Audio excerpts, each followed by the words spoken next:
అమృతం శ్రీరామ కీర్తనం సుకృతం.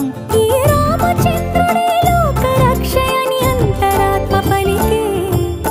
జగదానందకారక జయ జానకి ప్రాణనాయక శుభ స్వాగతం ప్రియ పరిపాలక. జగదానందకారక జయ జానకి ప్రాణనాయక శుభ స్వాగతం ప్రియ పరిపాలక. మంగళకరమౌ నీరాక ధర్మానికి వేదిక అవుగాక మా జీవనమే ఇక పావన.